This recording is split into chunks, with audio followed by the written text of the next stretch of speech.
Boss ನಲ್ಲಿ 10 season ನಲ್ಲಿ winner ಆಗಿರೋದು ಕಾರ್ತಿಕ್. ನಟ ಕಾರ್ತಿಕ್ ಅವ್ರ ಜೊತೆಗೆ ನಾವು ಮಾತುಕತೆಯನ್ನ ಮಾಡ್ತಾ ಇದ್ವಿ. ಹಲವು ವಿಚಾರಗಳನ್ನು ಹಂಚಿಕೊಳ್ತಾ ಇದ್ದಾರೆ ಅವರು. ಅವರನ್ನೇ ನೇರವಾಗಿ ಮತ್ತೆ ಸಂಪರ್ಕಕ್ಕೆ ತೆಗೆದುಕೊಳ್ತೀನಿ. Yes Karthik, welcome back.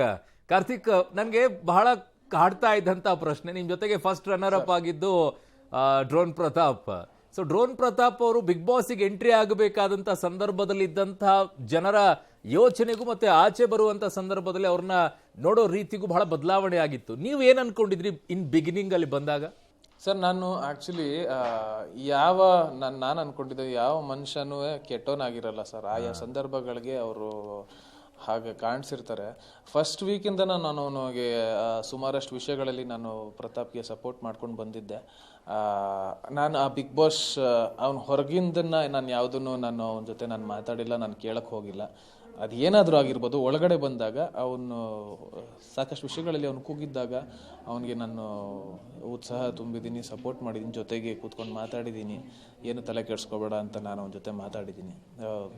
So ನಾನು ಒಳಗಿನ ಆಟ ನಾನು ಯಾವತ್ತಿಗೂ ಅವನ್ನ ನಾಮಿನೇಟ್ ಮಾಡಿದಾಗಿರಬಹುದು ಅಥವಾ ಅವನ್ನ ನೀನು ಆಟ ಚೆನ್ನಾಗಿತ್ತು ಅಂತ ಹೇಳ್ದಾಗಿರ್ಬಹುದು, ಒಳಗಿನ ಆಟದ ವಿಷಯದಲ್ಲಿ ಮಾತ್ರ ನಾನು ಹೇಳಿದ್ದೀನಿ.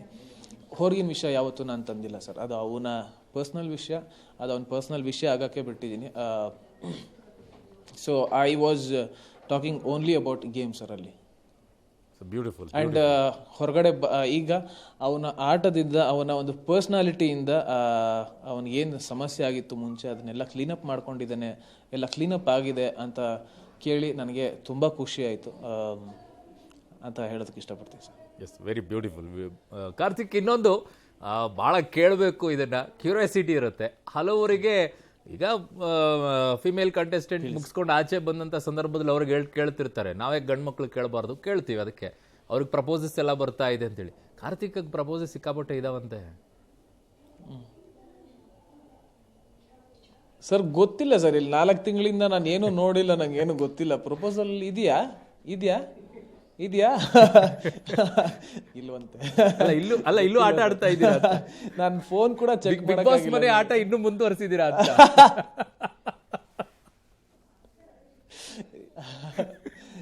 ಹಂಗೇನಿಲ್ಲ ಸರ್. ಅಲ್ಲ, ನೀವು ಒಬ್ಬ ಅದ್ಭುತ ಕಲಾವಿದರು ಅಂತ ಅದೇನು ಹೊಸದೇನಲ್ಲ ಸರ್. Thank you. ಅಲ್ಲ, ಆ ಕಲೆಯನ್ನು, ಆ ನಟನೆಯನ್ನು ಇಲ್ಲಿ ಮಾಡಬೇಡಿ ಅಷ್ಟೇ. ಪ್ರಪೋಸಸ್ ಬಂದಿದಾವ ಇಲ್ವಾ? ಫ್ರಾಂಕ್ ಇಲ್ಲ ಸರ್. ಅದು ಪ್ರಪೋಸಲ್ಸ್ ಅದೇನು ಹೊಸದಲ್ಲ ಸರ್. ನಾನು ಕಾಲೇಜಿಂದಾನೇ ಬೇಕಾದಷ್ಟು ಬಂದಿದೆ. ಬಟ್ ಸದ್ಯಕ್ಕೆ ನಾನು ಕರಿಯರ್ ಮೇಲೆ ನಾನು ಹೆಚ್ಚು ಕಾನ್ಸಂಟ್ರೇಟ್ ಮಾಡಬೇಕಾಗಿರೋದ್ರಿಂದ ನಾನು ಆ ವಿಷಯದ ಬಗ್ಗೆ ಹೆಚ್ಚು ಗಮನ ಕೊಡೋಕೆ ಹೋಗಲ್ಲ. ಫ್ರೆಂಡ್ಸ್ ಇದ್ದಾರೆ ಸರ್. ನಿಮ್ಗೆ ಯಾರು ಇಷ್ಟ ಆಗಿಲ್ವಾ?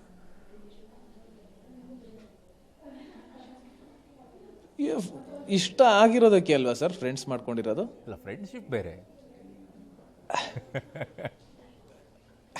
ಅಷ್ಟೇ ಸರ್. ಸದ್ಯಕ್ಕೆ ಫ್ರೆಂಡ್ಶಿಪ್ ಅಷ್ಟಕ್ಕೆ ಇದೆ. ಓಕೆ, ಅದನ್ನ ಸ್ವಲ್ಪ ಗೌಪ್ಯವಾಗಿಡೋಣ ಅಂತ ನಿಮ್ಮ ಯೋಚನೆ. ನಾನು ಯಾಕೆ ಅದಕ್ಕೆ ಅಭ್ಯಂತರ ಪಡಿಸ್ಲಿ? ಓಕೆ, ಗೌಪ್ಯವಾಗಿ ಇಡಿ. ಅಲ್ಲ, ಗೌಪ್ಯ ಅಂತಲ್ಲ. ಒಂದು ಅಂದ್ರೆ ಯಾರ ಜೊತೆ ಮಾತಾಡ್ತಿದ್ರು, ಏನೇ ವಿಷಯ ಇದ್ರು ನನಗೆ ಫಸ್ಟ್ ಕನ್ಫರ್ಮೇಶನ್ ಇರಬೇಕು ಸರ್. ಯಾರಿಗೆ ಹೇಳ್ಬೇಕಾದ್ರು, ಯಾರಿಗೆ ಜನಗಳ ಜೊತೆ ಮಾತಾಡ್ಬೇಕಾದ್ರು ನನಗೆ ಕನ್ಫರ್ಮೇಶನ್ ಇಲ್ಲ ಅಂದ್ರೆ ನಾನು ಏನಂತ ಕನ್ಫರ್ಮೇಶನ್ ಕೊಡ್ಲಿ ಅಲ್ವಾ? ಸೊ ಅಷ್ಟೇ. ಅಂದ್ರೆ ಫ್ರೆಂಡ್ಸ್ ಇದ್ದಾರೆ, ಇಲ್ಲ ಅಂತ ನಾನು ಹೇಳಕ್ ಹೋಗಲ್ಲ. ಬಟ್ ಅವ್ರು ನಿಮ್ಮನ್ನ ಲೈಕ್ ಮಾಡ್ತಾ ಇದ್ದಾರೆ ನೋಡ್ಬಿಟ್ಟು ಆಮೇಲೆ ಹೆಜ್ಜೆ ಇಡೋಣ ಅಂತ ಅಲ್ವಾ?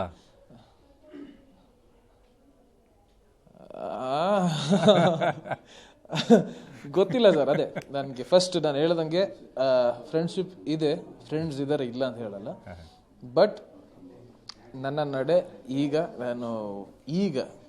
Career is very very very important. ನಾನು 9 ವರ್ಷಗಳ ಕಾಲ ಏನು ಸತತವಾಗಿ ಕಷ್ಟಪಟ್ಟು ಬಂದಿದ್ದೀನಿ, ಅದಕ್ಕೆ ಇವಾಗ ಪ್ರತಿಫಲ ಸಿಕ್ಕಿದೆ. ಈ ಜವಾಬ್ದಾರಿನ ನಾನು ಇವಾಗ ಎಲ್ಲೋ ಬೇರೆ ಕಡೆ ಕಾನ್ಸಂಟ್ರೇಟ್ ಮಾಡೋದಕ್ಕೆ, ಡೈವರ್ಟ್ ಮಾಡೋದಕ್ಕೆ ನನಗೆ ಇಲ್ಲ, ಟೈಮ್ ಇಲ್ಲ ಅಂತಾನೆ ಹೇಳೋದಕ್ಕೆ ಇಷ್ಟಪಡ್ತೀನಿ. I want to concentrate and focus on my career. Yes, very good. My career is everything. So yes, ಅದಕ್ಕೆ all the best sir, all the best. ಆದರೆ ಇನ್ನೊಂದು ಕಾರ್ತಿಕ್, ಈಗ ಏನ್ ಪ್ಲಾನ್, ಆಕ್ಚುಲಿ ಏನ್ ಮಾಡಬೇಕು ಅಂತ ಇದೆ ಸರ್? ನನ್ನ ಕನಸು ಸರ್ ಸಿನಿಮಾ ಮಾಡಬೇಕು, ಜನಗಳಿಗೆ ನಾನು ಜಾಸ್ತಿ ರೀಚ್ ಆಗಬೇಕು. ಇವಾಗೇನು ಎಷ್ಟೋ ಜನ ನನ್ನ ಗೆಲುವನ್ನು ಸೆಲೆಬ್ರೇಟ್ ಮಾಡ್ತಿದ್ದಾರೆ, ಅದನ್ನ ನಾನು ಕಣ್ಣಾರೆ ನೋಡಬೇಕು. ನನ್ನ ಸಿನಿಮಾಗಳು ಬಂದಾಗ ಜನಗಳ ಥಿಯೇಟ್ರ್ ತುಂಬ್ಕೋಬೇಕು, ಅದು ನನ್ನ ಆಸೆ ಸರ್. ಅದನ್ನು ನಾನು ಕಣ್ಣಾರೆ ನೋಡಬೇಕು, ಸಿನಿಮಾಗಳು ಮಾಡ್ತೀನಿ. That is my dream. It will come true very soon. Kichcha ಏನಾದರೂ ಹೇಳಿದ್ರೆ ಈ ವಿಚಾರದಲ್ಲಿ? ಅಂದರೆ ಸಿನಿಮಾ ವಿಷಯನ? ಎಕ್ಸಾಕ್ಟ್ಲಿ, ಸಿನಿಮಾ ವಿಚಾರನೆ. ಅವ್ರ ಜೊತೆ ಅಂದರೆ ಪರ್ಸ್ನಲ್ ಆಗಿ ಮಾತಾಡೋದಕ್ಕೆ ಹೆಚ್ಚು ಸಮಯ ಸಿಕ್ಕಿಲ್ಲ. ಆ್ಯಂಡ್ ಅಂದರೆ ಫಿನಾಲೆ ಮುಗಿದ ತಕ್ಷಣ ಅವ್ರ ಜೊತೆ 1-2 ನಿಮಿಷ ಮಾತಾಡಿದೆ. ಪರ್ಸ್ನಲ್ ಆಗಿ ಕರೆದು ನನ್ನ ಜೊತೆ ನನಗೆ ವಿಶ್ ಮಾಡಿದ್ರು. ಯು ಡಿಸರ್ವ್ ಇಟ್ ಅಂತ ಹೇಳಿದ್ರು. ಅವರೊಂದು ನಂಬಿಕೆ, ಆಶೀರ್ವಾದ ಬೆನ್ನು ತಟ್ಟಿದ್ದು ನನಗೆ ತುಂಬ ಹೆಲ್ಪ್ ಆಗಿದೆ. ಆ್ಯಂಡ್ ನನ್ನ ತಾಯಿ ಬಗ್ಗೆ ಹೇಳಿದ್ದೆ ಸ್ಟೇಜ್ ಮೇಲೆ, ಅವರಿಗೋಸ್ಕರ ಒಂದು ಮನೆ ಮಾಡಬೇಕು ಅನ್ನೋದು. ಅದಕ್ಕೆ ಕಿಚ್ಚ ಸರ್ ಒಂದು ಮಾತು ಹೇಳಿದ್ರು, ಅದನ್ನು ಹೇಳ್ಬೋದೋ ಇಲ್ಲೋ ಗೊತ್ತಿಲ್ಲ ನನಗೆ. ನಾನು ಮಾತಾಡ್ತೀನಿ ಒಬ್ಬರ ಜೊತೆ, ಹೋಗಿ ಮಾತಾಡಿ ನಿಮ್ಗೆ ಇಷ್ಟ ಆದರೆ ನೋಡಿ ಅಂತ ಹೇಳಿದ್ರು. ಅಷ್ಟು ಅವ್ರ ಜೊತೆ ಮಾತಾಡಿದ್ದು. Very grateful to him. So Karthik, ದಯವಿಟ್ಟು ನಾನು ಮತ್ತೆ ಹೋಲ್ಡ್ ಮಾಡಿಸ್ತಾ ಇದ್ದೀನಿ. ಇನ್ನೊಂದು ಸ್ಮಾಲ್ ಬ್ರೇಕ್ ಇದೆ, ನಾನು ತಗೊಂಡು ವಾಪಸ್ ಬರ್ತೀನಿ, ನಿಮ್ಮ ಹತ್ರ ನಾನು ಮಾತಾಡಿಸ್ತೀನಿ. ನೀವು ಆಗಲೇ ನಾನು ಪ್ರಪೋಸ್ ವಿಚಾರದಲ್ಲಿ ಹೇಳಿದೆ, ಅದು ಪರ್ಸ್ನಲ್ ವಿಚಾರಕ್ಕೆ ಬರುತ್ತೆ. ಬಟ್ ಪ್ರೊಫೆಷ್ನಲ್ ವಿಚಾರದಲ್ಲಿ ಯಾವುದಾದ್ರೂ ಬಂದಿದೆಯಾ ಅನ್ನೋದು ನಿಮ್ಮ ಹತ್ರ ನಾನು ಕೇಳಬೇಕು.